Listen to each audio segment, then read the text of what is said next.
संस्कृत सेवा 9 के आपके अपने चैनल पर पुनः एक बार मैं पर्यावरण के PYQ प्रश्नों के साथ उपस्थित हूँ। चलिए आज हम लोग पर्यावरण के बहुत ही महत्वपूर्ण प्रश्नों को हल करते हैं। आज का पहला प्रश्न, शिक्षक की सबसे बहुमूल्य निधि क्या है? शिक्षक की सबसे बहुमूल्य निधि क्या है? सेवा, वेतन, गर्व। सेवा, वेतन, गर्व, छात्रों का विश्वास। तो शिक्षक की बहुमूल्य निधि छात्रों का विश्वास है, क्योंकि शिक्षक पर छात्रों का विश्वास उनकी सबसे बहुमूल्य निधि है। छात्रों का विश्वास ही है जिसके आधार पर सही मायने में एक शिक्षक शिक्षा प्रदान करने में अपने उद्देश्य में सफल होता है। दूसरा प्रश्न, परिकल्पना को बार बार परीक्षण करने से गलत नहीं पाया जाता। अगर किसी परिकल्पना का बार बार परीक्षण किया जाए, उसे गलत न पाया जाए तो वह एक क्या बन जाता है? सिद्धांत, खोज, कानून, मूल संकल्पना। तो सिद्धांत बन जाता है। विकल्प ए सही उत्तर है। तीसरा प्रश्न, निम्नलिखित में से सबसे उपयुक्त शिक्षण विधि क्या है? विचार गोष्ठी एवं श्रुतलेख एवं दिया गया कार्य, विचार गोष्ठी एवं कार्य योजना, व्याख्यान एवं श्रुतलेख। तो विचार गोष्ठी एवं कार्य योजना ये उपयुक्त शिक्षण विधि है। विकल्प सी सही उत्तर है। चौथा प्रश्न है, निम्नलिखित में से ग्रीन हाउस गैस नहीं है। ध्यान दीजिएगा कि नहीं है का प्रश्न जब आए तो कौन नहीं है? कार्बन डाइऑक्साइड ये ग्रीन हाउस गैस है। नाइट्रस ऑक्साइड ये भी है। मीथेन भी है। अर्थात हीलियम नहीं है। तो यही विकल्प सही है, क्योंकि हीलियम ग्रीन हाउस गैस नहीं है, जबकि कार्बन डाइऑक्साइड, नाइट्रस ऑक्साइड तथा मीथेन गैस है। इनके अतिरिक्त अन्य ग्रीन हाउस गैसेस CFC है, जलवाष्प, सल्फर है, हेक्साफ्लोराइड यह आज शामिल हैं। चलिए पांचवा प्रश्न देखते हैं हम लोग। प्रदूषण का मापन किस इकाई द्वारा किया जाता है? प्रदूषण का मापन किस इकाई द्वारा किया जाता है? कौन सा प्रदूषण है? ध्वनि, क्योंकि हर एक प्रदूषण के मापने की इकाई अलग अलग है। तो जूल, न्यूटन, डेसिबल, नैनो इकाई। तो जो ध्वनि प्रदूषण है उनका डेसिबल में ही हम मापन करते हैं। तो प्रदूषण का मापन dB अर्थात डेसिबल में किया जाता है। यह नाम किसने दिया था? अलेक्जेंडर ग्राहम बेल के अनुसार के सम्मान में दिया गया है ध्वनि प्रदूषण का मापन डेसिबल। निम्न नदियों में से कौन सी नदी बंगाल की खाड़ी में गिरती है? बहुत बार यह प्रश्न पूछा गया है और पूछा ही जाता है। ताप्ती नदी, सुवर्णरेखा, नर्मदा, सिंधु। कौन सही होगा? तो बी सुवर्णरेखा जो है नदी ये बंगाल खाड़ी में जाके गिरती है, जबकि ताप्ती, नर्मदा और सिंधु नदियाँ अरब सागर में गिरती हैं, लेकिन सुवर्णरेखा ये बंगाल की खाड़ी में गिरती है। संस्कृत सेवा 9 पर आप सभी का स्वागत है। चैनल को शेयर करते रहिएगा आप लोग, और सब्सक्राइब एवं लाइक भी कर लिया करिए। निम्नलिखित में से किस स्थलाकृति का निर्माण हिमानी द्वारा हुआ है? लैपीज का, यू आकार की घाटी का, बी आकार घाटी का, जलप्रपात का। तो बी यू आकार की घाटी का निर्माण हिमानी द्वारा हुआ है। स्थलाकृति ये क्या है? स्थलाकृति है। आज का 8वां प्रश्न है, राकेश कक्षा 5 पर्यावरण विज्ञान शिक्षक द्वारा दिए गए कार्य को समय से प्रस्तुत नहीं करता है, अतः सबसे उपयुक्त सुधारात्मक उपाय क्या हो सकता है? प्रधानाध्यापक की जानकारी में लाना, खेल की कक्षा में जाने पर प्रतिबंध लगाना, या उसकी अनियमितताओं के कारणों को जानकर उसे सही मार्गदर्शन देना, उसकी अनियमितताओं की लिखित जानकारी माता पिता को देना। विकल्प सी सही उत्तर है। ऐसी स्थितियों में उसकी अनियमितताओं के कारणों को जानिए, उसके बाद उसका सही मार्गदर्शन करिए। विकल्प सी सही उत्तर है। मध्य प्रदेश में कौन सा शहर झीलों का शहर कहलाता है? तो भोपाल, उज्जैन, इंदौर, ग्वालियर। भोपाल झीलों का शहर कहलाता है। मध्य प्रदेश एमपी में झीलों का शहर किसको कहते हैं? तो भोपाल को कहते हैं। आगे 10वें नंबर प्रश्न की ओर हम लोग बढ़ते हैं। निम्न में से कौन सा सागर यूरोप को अफ्रीका से अलग करता है? यूरोप को अफ्रीका से अलग करता है।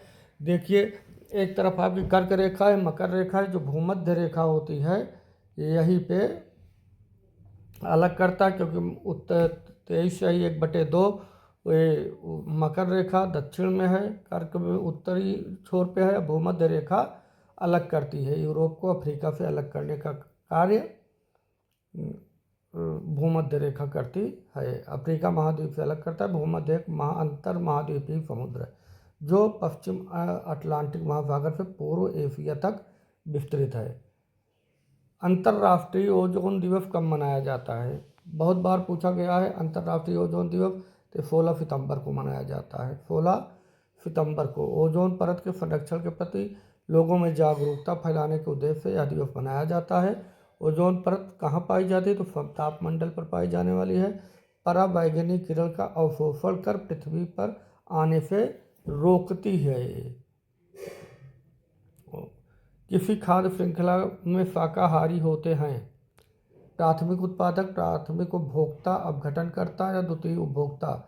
तो इसमें सही प्राथमिक उपभोक्ता जो होंगे वो क्या है? प्रथम शाकाहारी होंगे, क्योंकि उत्पादक तो पेड़ पौधे हैं जो उत्पादक की श्रेणी में आते हैं, और उनको जो खाते हैं वो शाकाहारी जीव होते हैं जो घास वगैरह खाते हैं पहले।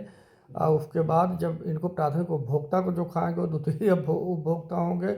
और जो मृत पाए लोगों को खाता है वो अपघटन करता होता है। तो इसमें सही विकल्प होगा आपका बी, उत्तर सही होगा, प्राथमिक उपभोक्ता। 13 नंबर, पारिस्थितिकी तंत्रों के तत्वों के चक्रण को क्या कहते हैं? अब इसको बताइए आप लोग। पारिस्थितिक तंत्र के तत्वों के चक्रण को क्या कहते हैं? रासायनिक चक्र, जैव भू रासायनिक चक्र, भूगर्भीय चक्र, भू रासायनिक चक्र। तो अब चूँकि पारिस्थितिक तंत्र है तो इसमें जैव की आना चाहिए, तो जैव भू रासायनिक चक्र को चक्रण कहते हैं। जैव भू रासायनिक चक्र को चक्रण कहते हैं। पारिस्थितिक तंत्र के तत्वों के चक्रण को जैव भू रासायनिक चक्रण कहते हैं। यह पारिस्थितिक तंत्र में अजैविक तत्वों के जैविक अवस्था में परिवर्तन तथा जैविक तत्वों को पुनः अजैविक रूप में पुनरागमन को प्रारूप है। कुल मिला के आप जब ये प्रश्न पूछे कि पारिस्थितिक तंत्र को तत्वों को चक्रण को क्या कहते हैं, तो जैव भू रासायनिक का विकल्प आप सही करिएगा। 14 नंबर प्रश्न देखते हैं।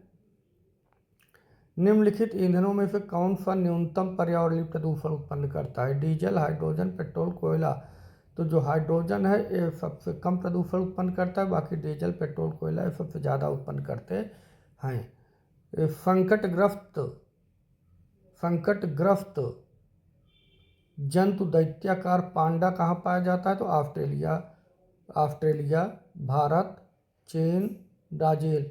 तो जब आप देखिए कि संकटग्रस्त जंतु दैत्याकार पांडा, देखिए दैत्याकार पांडा आप याद करने की एक विधि में बताऊं, क्योंकि चीन में लोग जानवर को भी नहीं छोड़ते हैं, जीवों को भी पूरी तरह से खा जाते हैं। यहाँ तक कि अगर सांप वोप है तो उनको भी एक लोग खा जाते हैं। तो दैत्य की श्रेणी भी आप कर सकते हो। तो पांडा को इस तरफ पांडा को भी जो संकटग्रस्त जंतु है तो इनको चीन के नाम से याद कर लीजिएगा। पांडा चीन, संकटग्रस्त जंतु दैत्याकार पांडा चीन में पाया जाता है। यह आहार के रूप में बांस का सेवन करता है। वर्तमान में इस पर विलुप्त होने की खतरा मंडरा रहा है। इसको वैज्ञानिक नाम दिया गया है। ठीक है, एरोपोडा मेलानोइका है। संस्कृत सेवा 9 के आपके अपने चैनल पर स्वागत है। आगे से संस्कृत की भी क्लास अब आपको मिलने वाली है। निम्नलिखित में किस गैस के कारण भोपाल गैस त्रासदी हुई थी? क्लोरोफ्लोरोकार्बन, कार्बन डाइऑक्साइड, मिथाइल ओफाइनाइड, नाइट्रस ऑक्साइड। तो मिथाइल आइसोसेनाइड याद करिएगा। मिथाइल आइसोसेनाइड के कारण भोपाल गैस त्रासदी हुई थी। किस देश में क्रिसमस का त्यौहार गर्मियों में मनाया जाता है? Japan, Bharat, America, Australia. तो विकल्प सही है सी, ऑस्ट्रेलिया में क्रिसमस का त्यौहार गर्मियों में मनाया जाता है। बाकी जगह तो 25 दिसंबर को मनाया जाता है ठंडी में। गिर वन्य जीव, अब देखिए आपको इसको भी याद करने का बड़ा सरल तरीका है। गिर वन्य जीव अभयारण्य किस वन्य जीव का संरक्षण करता है? तो हाथी का, सांप का, गैंडा का, शेर का और गिर वन्य जीव अभयारण्य ये संरक्षण करता है आपका शेर का। बब्बर शेर जहाँ होते हैं तो गिर वन्य जीव अभयारण्य एशियाई शेर का संरक्षण करता है। इसके अतिरिक्त यहाँ तेंदुआ, सांभर, चीतल आदि वन्य जीव भी पाए जाते हैं। वर्तमान में इसे राष्ट्रीय उद्यान का दर्जा प्राप्त है। और यह गिर से गुजरात के जूनागढ़ में स्थित है। गुजरात के कहाँ स्थित है? तो गुजरात के जूनागढ़ में स्थित है। गिर से गुजरात। एक प्रश्न देखिए, ग्रीन मफलर, ये भी प्रश्न बहुत ही प्रसिद्ध है। मृदा प्रदूषण से, वायु प्रदूषण से, ध्वनि प्रदूषण से, जल प्रदूषण से। तो ग्रीन मफलर ध्वनि प्रदूषण से संबंधित है। इसके तहत विशालकाय हरे पौधे अधिक ध्वनि प्रदूषण होने वाले क्षेत्रों में लगाए जाते हैं, क्योंकि उनमें ध्वनि तरंगों का अवशोषण करने की क्षमता होती है। तो ध्वनि प्रदूषण, ग्रीन मफलर ध्वनि प्रदूषण, ग्रीन मफलर ध्वनि प्रदूषण।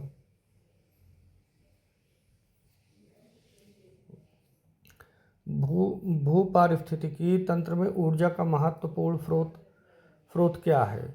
अब आप देखिए, भू पारिस्थितिकी तंत्र में ऊर्जा का महत्वपूर्ण स्रोत क्या है? सूर्य ही ऊर्जा का बहुत ही महत्वपूर्ण स्रोत है, क्योंकि बिना इसके भोजन ही पौधे नहीं बना सकते। प्रकाश संश्लेषण से हरे पौधे सूर्य के प्रकाश का ही उपयोग करके अपना भोजन तैयार करते हैं, जिससे आगे खाद्य श्रृंखला का निर्माण होता है। निम्न में से कौन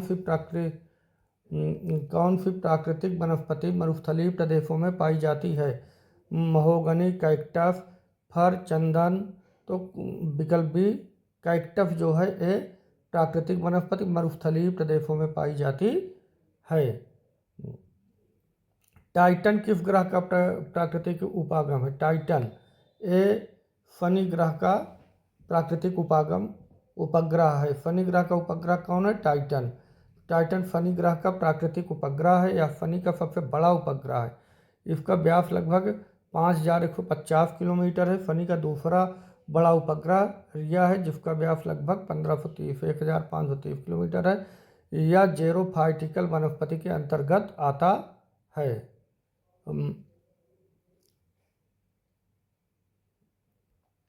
निम्नलिखित में से कौन सी बायोडीजल की फसल है? तो कपास, जैट्रोफा, आलू, गन्ना।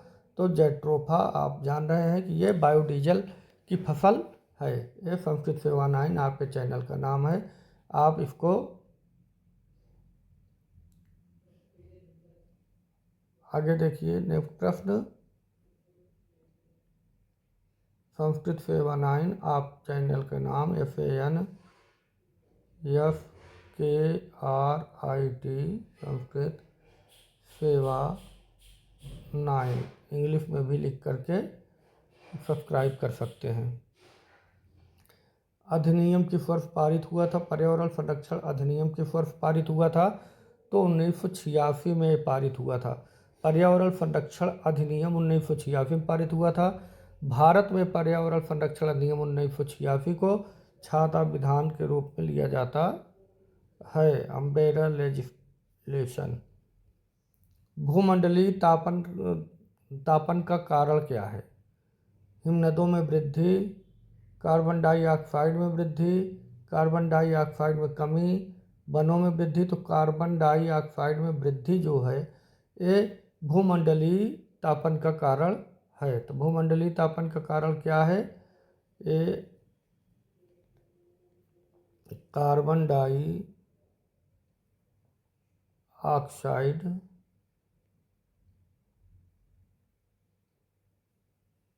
में वृद्धि, ये जो है भूमंडलीय तापन का कारण है। निम्नलिखित में से किसमें सर्वाधिक जैव विविधता पाई जाती है? ये भी बहुत बार आता है कि किसमें सर्वाधिक जैव विविधता पाई जाती है। तो उष्णकटिबंधीय सदाबहार वर्षा वनों में सर्वाधिक जैव विविधता पाई जाती है। निम्न में से किस मृदा का निर्माण लावा द्वारा होता है? किस मृदा का निर्माण लावा द्वारा होता है? लाल मिट्टी, काली मिट्टी, लैटेराइट, जलोढ़ मिट्टी। तो काली मिट्टी का निर्माण लावा द्वारा होता है। लावा द्वारा काली मिट्टी का निर्माण लावा द्वारा होता है। काली मिट्टी का निर्माण लावा के अपक्षय के कारण होता है। भारत में इस मिट्टी का विस्तार मुख्यतः महाराष्ट्र और साथ ही पश्चिमी मध्य प्रदेश, गुजरात आदि राज्यों में लगभग 5 लाख वर्ग किलोमीटर क्षेत्र पर निर्भर है। 28 वायुमंडल की कौन सी परत प्रकाश की पराबैंगनी किरणों को पृथ्वी की सतह पर आने से रोकती है? कौन मंडल? क्षोभ मंडल तो हो ही नहीं सकता है, क्योंकि ये नीचे है। यहाँ आंधी तूफान बारिश सब यहाँ कारण होता है।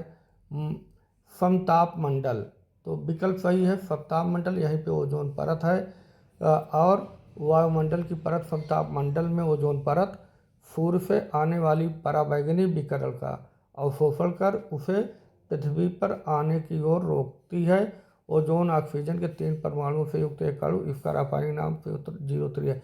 कहने का मतलब है ओजोन परत ही है जो कि उसका शोषण करती है, सोख लेती है पराबैंगनी किरणों को, इसलिए वो आने नहीं देती है। तो कहाँ पे है ओजोन परत? समताप मंडल, इसका विकल्प सी सही होगा, ए सही है। गंगा एक्शन प्लान को लाने का उद्देश्य? गंगा एक्शन प्लान को लाने का उद्देश्य निम्नलिखित में इसकी सुधार हेतु है। जल की गुणवत्ता, जल का वेग, जल की प्रचुरता, जल के तापमान। तो गंगा एक्शन प्लान को लाने का उद्देश्य है जल की गुणवत्ता अच्छी हो सके, उसको सुधारने के लिए लाया गया है। गंगा एक्शन प्लान को शुरू करने का उद्देश्य गंगा नदी के जल की गुणवत्ता में सुधार लाना था। कब किया गया था इसको शुरुआत? 1985 में इसका शुरुआत किया था। आज का बहुत ही अच्छा सुंदर प्रश्न है। निम्नलिखित में से कौन सा वृक्ष जैविक कीटनाशक का उत्पादक है? जैविक कीटनाशक का उत्पादक है। ये कीटनाशक का, अब देखिए कौन सा वृक्ष जैविक कीटनाशक का उत्पादक है, तो आपको ये प्रश्न बताना है कि एक कौन सा ऐसा कीटनाशक उत्पादक है। विकल्प है नीम, देवदार, चीड़, ओक। और एक बात ये बताइएगा कि घर में लोग पहले चावल या गेहूं में किस पेड़ के पत्ते को रख देते थे जिससे कि कीटनाशक से बचाव हो सके? इसका उत्तर हमको आप लोग बताइएगा कि घर में गेहूं या चावल जब आप रखते हैं तो उसमें किस पेड़ के पत्तों का प्रयोग करते हैं जिससे कि कीटों का प्रयोग, घुन का प्रयोग ना हो सके, उससे बचा जा सके। तो ये रहा आज का आपकी क्लास। और आप लोगों को चैनल को, जो कि संस्कृत सेवा 9 आपके